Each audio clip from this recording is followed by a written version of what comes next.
Plus, you know, you heard me talking about the other story. There was this guy named Walter.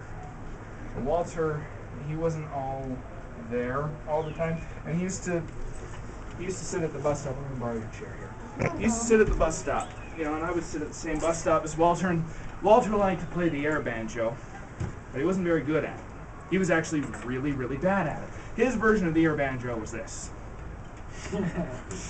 And he would sing while he played the air banjo. There weren't very many lyrics. It would go something like this.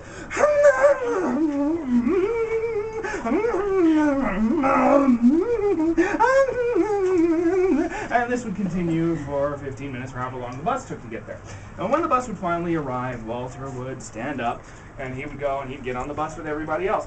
Walter was a friendly guy if he was slightly retarded. He knew everybody's name. He'd walk in, "Hi, Jennifer. Hi, Andy. Hi, John. It's good to see you." And then he'd come and he'd sit down next to people.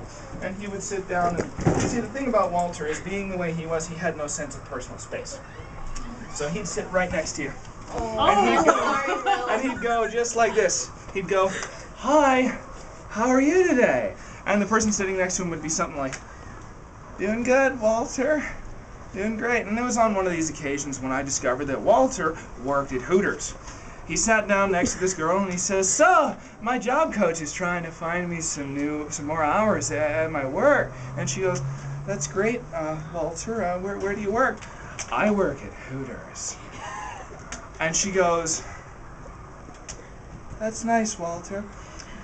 So, you know, that was Walter, odd character. But one day he gets on the bus and he comes in and he goes, "Hi, Andy. Hi, Jennifer." He comes and he sits down next to Jennifer. He says, "Hi, Jennifer. It's your birthday today." And she goes, "Yes, Walter, it's my birthday today." And he goes, "Well, I want you to remember that the mothership sends us rays of hope and peace and love every day so that we can live in harmony with the world for all eternity." And she goes, "Walter, are you an extraterrestrial?" He goes, "Yes, I am. And I'm an artist. I like to draw pictures of UFOs over small towns. Would you like to see my sketchbook?" Before she can say a single word, out comes the sketchbook. It's this big. Boom! On his lap, the whole bus goes boom. So he flips it open, and it's page after page after page after page of a UFO hovering over this little town. Sometimes there's a beam of light, and in this beam of light you can see things like a cow, and sometimes there's this one little guy. And she goes, "Walter, is that you in that beam of light there?" And he goes, "Yes, it is.